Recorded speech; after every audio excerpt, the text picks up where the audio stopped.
9:16. Vamos a ir a otro tema bien importante que ha marcado esta semana. Ayer se conoció de la solicitud de la Fiscalía para formalizar al actual general director de Carabineros, Ricardo Yáñez, por omisión de apremios ilegítimos durante el estallido social. Bueno, de este tema vamos a conversar con una de las abogadas querellantes en esta causa. Karina Fernández está con nosotros aquí en el estudio. Bienvenida. Gracias por el contacto, abogada. Buenos días, muchas gracias. Gracias por estar aquí. Gracias por el interés, además, en el caso. Abogada, bueno, este caso es bien relevante, ha puesto en una situación bien compleja también al propio general director de Carabineros en esta causa por el rol que le puede haber cabido en el contexto del estallido social, ¿no? Mientras él cumplía un rol relevante en el alto mando de Carabineros. Primero, ¿ya han sido notificados de esta formalización o todavía no? No, lo que corresponde es que se nos notifique de la audiencia de formalización y el tribunal aún no lo realiza. Ajá. Esto ha sido un trascendido hasta ahora, ¿no? Claro, absolutamente. Tampoco conozco el contenido de la formalización ni tampoco quiénes serían los que se verían afectados por la formalización. De acuerdo. Ahora, partiendo de la base de este trascendido, fue la tercera quien ayer publicó que ya se iban a dar estos pasos. ¿Qué le parece el momento en el que se adopta, considerando los plazos de investigación también? Es una causa bien larga. Recordemos que son antecedentes e investigaciones respecto a hechos que ocurrieron hace ya 4 años. Sí, me gustaría comentar que nosotros hicimos esta querella en abril del año 2021, cuando ya habían transcurrido exactamente 1 año, 6 meses desde el estallido social, y lo que hizo en esa época, lo que éramos abogados de la Defensoría Jurídica de la Universidad de Chile, fue levantar todos los antecedentes que teníamos, que era respecto de casi 2.000 causas. Entonces, esos antecedentes se levantaron, se hace estas querellas y es el tribunal los que asignan entonces la jurisdicción del caso precisamente a la calle Centeno. Pero la causa eran 2 querellas, una por lo ocurrido en la Plaza de la Constitución, de la Dignidad, y otro por lo ocurrido también en Maipú, que era donde teníamos un alto nivel de víctimas en particular de lo que conocemos como el tercio superior del cuerpo por uso de armas menos letal. Ajá, de acuerdo. Entonces, a partir de esa época es que nosotros estamos impulsando esta investigación. La Fiscalía obviamente ha realizado la diligencia. Fue el fiscal Abbott el que también asignó recursos como específicos para generar cierta investigación y que se levantara además de todo el país los antecedentes. Esta es una investigación que alcanza en relación al delito de omisión de apremios legítimos a todo el país. Eso es algo importante que destacar. Esa aclaración es importante porque usted nos comentaba antes de comenzar la entrevista que acá hay 2 causas en contra en las que está involucrado, digamos, el general Yáñez, ¿no? Sí, bueno, seguramente más de 2 causas, pero como en relación a su rol como en alto mando y sobre todo en el Bioscar, que era precisamente es el encargado operativo de todo el tipo de lo que conocemos como el despliegue policial, y también acá hay otros elementos que se consideran como los gastos de municiones y otros elementos que han sido importantes que se han levantado durante la investigación. Entonces, son 2 las grandes causas y es muy importante distinguirlas, y una tiene que ver con los delitos de lesa humanidad.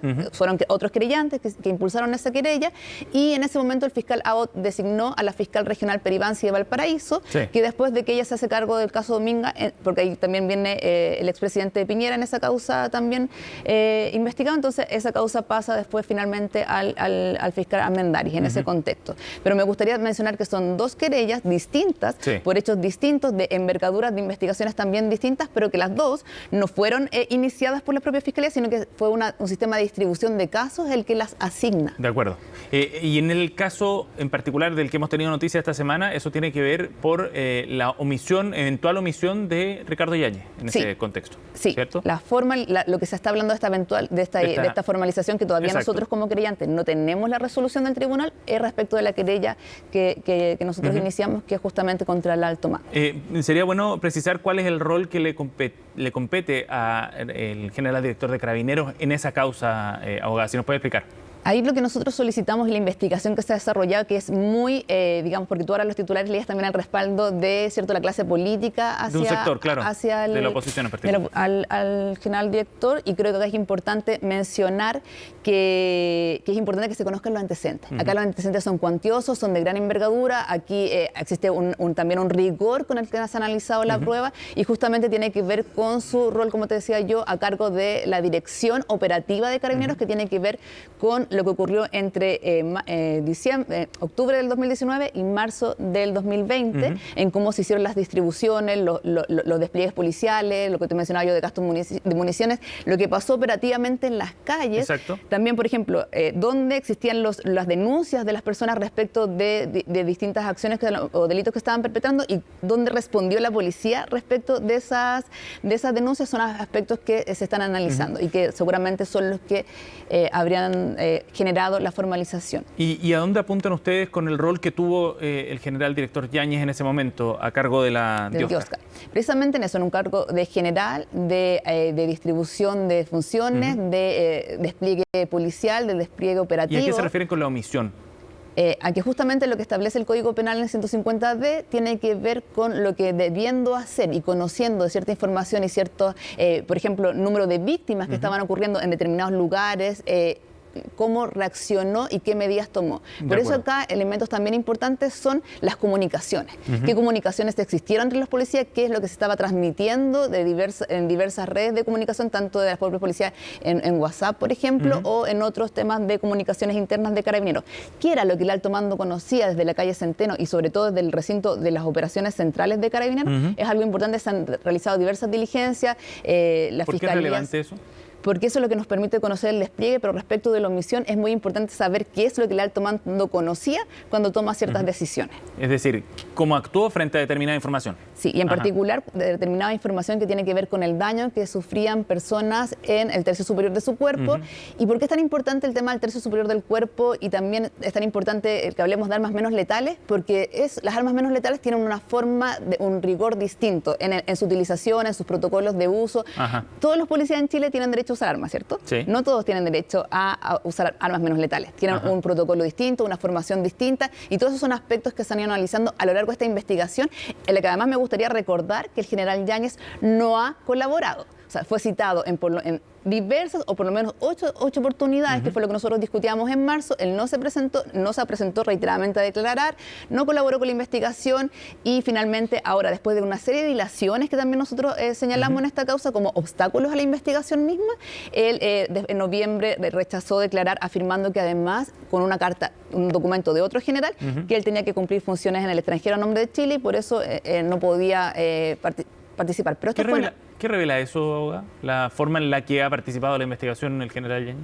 Yo creo que cada defensa de imputados tiene derecho a generar una estrategia de defensa como desee, pero acá lo que estamos hablando es de una autoridad que cuando es citado en agosto del año 2022 por primera vez a declarar, señaló, al igual que el gobierno, que iba a colaborar. Esa colaboración no existió, y no existió hasta el día de hoy, pero además ellos tienen copia de la carpeta, desde los primeros momentos de esta investigación tampoco han pedido diligencia, no han pedido diligencias al interior de la investigación, y también creo que eso es una señal de cómo se ha abordado esta defensa y lo que uno exige cuando se tratan de autoridades, del valor público de la justicia y también en materias de seguridad. Esto también fue algo que nosotros conversamos en marzo cuando me entrevistaste, y tiene que ver con que cuando nosotros hablamos del gasto de municiones en este contexto y qué pasó con esos fondos, también tiene que ver con cómo esos fondos a lo mejor debían haber sido destinados a la seguridad de los propios carabineros y fueron destinados para la represión de la protesta social. En el contexto de la estrategia que ha planteado la defensa del general Yáñez, hubo una solicitud directa de inhabilitar a los fiscales Chong y Armendáriz. ¿Qué le pareció esa solicitud en el contexto de esa defensa que ha desplegado hasta ahora y cómo se ha comportado a lo largo de la investigación en su defensa? Mencionar que en particular, a diferencia de lo que señaló el ministro subrogante del Interior ayer, esto no ocurrió en esta causa. Estas son dos causas distintas. Esta solicitud se planteó administrativamente frente al fiscal nacional por parte de la defensa en otra causa, que es la causa de delitos de lesa humanidad. Sin embargo, mi experiencia en esta materia es que respecto particularmente de las inhabilidades, los requisitos son muy exigentes. No podemos hablar de conjetura, tienen que ser con aspectos probatorios respecto de la persona que se está invocando, porque en Chile existe el derecho penal de acto. Son nuestros actos y no a quién pertenecemos, a qué institución o qué uniforme ocupamos, afortunadamente, lo que rige estas materias, sino que es la acción. Entonces acá, por lo menos al documento al que yo tuve acceso de carácter administrativo, que entiendo la fiscal del caso no tenía acceso por lo que señaló ayer justamente a CNN, me parece que es una defensa que yo no voy a cuestionar su naturaleza, pero me parece no la más adecuada, en particular cuando hablamos de autoridades, pero insistir en que no es en la causa de alto mando, sino en otra investigación. Pero yo sí quiero... Pero es cierto, son causas distintas, pero de todas maneras refleja la forma en la que el propio general y su defensa están enfrentando las investigaciones en su contra también, que no es colaborando, que no es solicitando diligencia. Recordemos que la formalización se entendió desde el origen de la reforma procesal penal como algo que tiene que ver con la defensa. De hecho, la formalización o la pide el fiscal del caso o la puede pedir pedir también o impulsar los propios imputados, pero se entiende siempre como justamente un aspecto de transparencia y de derechos precisamente para la defensa, para que conozcan los antecedentes. Entonces nosotros creemos que es importante que tal vez dejen, porque también a mí me pareció también como en materia de comunicación, es muy extraño que se conociera esta acción administrativa presentada en noviembre, justo el día antes de que surgiera este hecho de que se había presentado la formalización en otra causa. Y también yo sí quiero ser en esto muy tajante. Acá la obligación del fiscal nacional respecto de su cargo es que él debería haber resuelto esto de pleno. Entonces acá también enfrentamos dos situaciones bien extrañas. ¿Por qué el tribunal todavía no resuelve si existe esa solicitud? ¿Por qué estamos esto es un atentado justamente contra la debida diligencia? ¿Por qué? Porque este tipo de cosas, justamente para evitar los análisis políticos u otros aspectos, u otros tipos de defensas que a veces dilatan las investigaciones y que también justamente no son rigurosas, como me parece esta del general Yáñez en este caso, en particular por su rol de autoridad, justamente atentan contra la debida diligencia, dilatan las investigaciones. Yo además quisiera mencionar, estoy un poco cruzándome, pero en la causa que nosotros tenemos contra Alto Mando, Rosas realizó esta misma acción, solo que lo hizo de manera judicial. Y nosotros, no por la vía administrativa. Claro, y ante la Corte Suprema acreditamos justamente que no había un problema de imparcialidad en esta causa. Pero lo que le corresponde al fiscal nacional como jefe máxima de una autoridad, de una institución que además, como dice nuestra Constitución y la ley orgánica, es una institución única. La fiscalía es una sola. Cada fiscal representa a la fiscalía y por eso es tan importante la objetividad y por eso es tan importante, como digo yo, que se acrediten estos actos. Claro, porque los acusan de no dar garantías de imparcialidad y neutralidad. Esa es la cosa. Eso hay que acreditarlo y eso no está acreditado en la presentación. Si tú ves la presentación, además de infundada, dice y antecedentes que presentaremos más adelante. Entonces, yo creo que ese solo hecho debería a un fiscal nacional riguroso en estas materias y que defienda a su institución y a sus fiscales, que es otro elemento muy importante respecto de lo que conocemos como la independencia del Ministerio Público, correspondía que lo resolviera de plano. No, que a enero, cuando se presentó en noviembre, todavía no resuelva y que además justamente permitiera este tipo y que se diera a conocer comunicacionalmente un día antes de la... Claro, y en esa materia quienes participamos particularmente de estas causas y que hemos enfrentado también muchas operaciones de inteligencia, de comunicación, nos parece como particularmente complejo que se den a conocer estas cosas. Porque justamente más bien responden a, yo creo que estrategias de comunicación que se distancian y que nos hacen perder el foco de tal vez la envergadura de la investigación, de los tipos penales imputados, del rol de autoridad. Estos se conocen como crímenes de masa o crímenes de Estado y lo importante, lo que hablamos también en estos casos, es que existe una técnica que se llama de neutralización.